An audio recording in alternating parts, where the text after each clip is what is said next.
ಭಗವದ್ಗೀತೆಯನ್ನು ಮಹಾಭಾರತದಲ್ಲಿ ಆ ನಂತರ ಸೇರಿಸಲಾಯಿತು ಅನ್ನೋದೊಂದು ವಾದ ಇದೆ. ಅದು ಆ ನಂತರ ಸೇರಿಸ್ತೋ ಮೊದಲೇ ಇತ್ತು, ಅದು ಭಗವದ್ಗೀತೆಯ ತೂಕದ ಮೇಲೆ ಏನು ವ್ಯತ್ಯಾಸ ಬೀಳೋದಿಲ್ಲ. ಬಟ್ ಸುಮ್ಮನೆ ನನ್ನ ಜನರಲ್ ನಾಲೆಜಿಗೆ ನಾನು ಕೇಳ್ತಾ ಇರೋದು, ಆ ನಂತರ ಸೇರಿಸಲಾಯಿತು. ಕ್ರಿಸ್ತಪೂರ್ವ 6ನೇ ಶತಮಾನದಲ್ಲಿ ಭಗವದ್ಗೀತೆಯನ್ನು ಸೇರಿಸಿದ್ರು ಅಂತ ಕೆಲವರು ಅಂತಾರೆ. ಇಲ್ಲ ಶಂಕರಾಚಾರ್ಯರು ಬರೆದಿದ್ದು ಅಂತ ಹೇಳುವ ವಾದವನ್ನು ನಾವು ನೋಡಿದ್ದೀವಿ. ಅಂದರೆ ಸ್ವಲ್ಪ ಇನ್ನು ತುಂಬ ತರ್ಕವನ್ನು ಹುಡುಕೋರು ಹೇಳ್ತಾರೆ. ಯುದ್ಧದ ಮಧ್ಯದಲ್ಲಿ ಭಗವದ್ಗೀತೆ ಹೇಳಿದ್ದನ್ನು ವ್ಯಾಸರು ಯಾವಾಗ ಕೇಳಿಸ್ಕೊಂಡ್ರು, ಅವ್ರು ಯಾವಾಗ ಬರೋದ್ರು ಅಂತೆಲ್ಲ ತರ್ಕದ ಮಾತಾಡೋದು ಕೇಳಿದ್ದೀನಿ. ಏನಾರ ಒಂದು ಉತ್ತರ ಇದೆಯಾ ಇದಕ್ಕೆ? ಮಹಾಭಾರತ ಪೂರ್ವ ರೂಪದಲ್ಲಿ ಅದಕ್ಕೆ ಜಯ ಅಂತ ಹೆಸರು. ತಥೋ ಜಯ ಮುದೀರಯೇತ್ ಅಂತ ಹೇಳ್ತಾರೆ. ಜಯ ಅಂತ ಹೆಸರಿತ್ತು, ಆಗ ಚಿಕ್ಕದಾಗಿತ್ತು. ಆಮೇಲೆ ಭಾರತ ಆಯ್ತು, ಆಮೇಲೆ ಮಹತ್ವಾದ್ ಭಾರವತ್ವಾಚ ಮಹಾಭಾರತ ಮುಚ್ಯತೆ ಅಂತ ಆಯ್ತು. ಬಟ್ ಏನೇನ್ ಸೇರ್ತು ಅನ್ನೋದು ಸ್ಪಷ್ಟ ಇಲ್ಲ.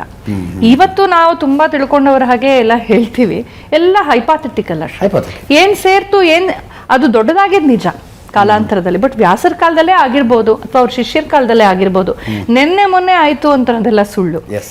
ಇವಾಗ ಎಲ್ಲಾನು ಏನ್ ಗೊತ್ತಾ, ಈ ಬ್ರಿಟಿಷರ್ಸ್ ಮೊದಲು ಏನೂ ಇರ್ಲಿಲ್ಲ, ಅವ್ರು ಬಂದು ಹೋದ್ಮೇಲೆ ಇದ್ದಕ್ಕಿದ್ದಾಗ ಜ್ಞಾನ ಎಲ್ಲ ಬಂತು ಅನ್ನೋ ತರ ಒಂದು ಅಭಿಪ್ರಾಯವನ್ನ ರೇಸಿಸ್ಟ್ ಮೈಂಡ್ಸ್ ಮೂಡಿಸ್ತಾರೆ.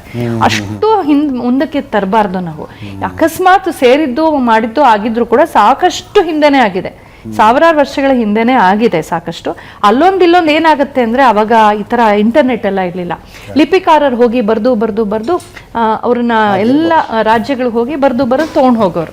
ಒಂದ್ ಸ್ವಲ್ಪ ಟೆಕ್ಸ್ಚುಯಲ್ ಎರರ್ಸು, ಒಂದ್ ಸ್ವಲ್ಪ ಚೇಂಜು, ಅಥವಾ ಅಲ್ಲೇನೋ ಆ ಒಂದು ಮ್ಯಾನುಸ್ಕ್ರಿಪ್ಟ್ನ ಯಾವುದೋ ಕೀಟ ಕಡ್ದು ಬಿಟ್ಟಿರುತ್ತೆ, ಆ ಜಾಗ ಇರಲ್ಲ, ಅದೇನಿರ್ಬೋದು ಅಂತ ಊಹಿಸಿ ಒಂದೊಂದು ಅಕ್ಷರ ಸೇರಿಸಿರ್ಬೋದು. ಈ ತರ ಟೆಕ್ಸ್ಚುಯಲ್ ಚೇಂಜಸ್ ಇದೆ ನಮ್ಗೆ ಕಾಣಿಸುತ್ತೆ. ಆದ್ರೆ ಇಡೀ ಭಗವದ್ಗೀತೆನೇ ಇರ್ಲಿಲ್ಲ ಅನ್ನೋದು ಸುಳ್ಳು.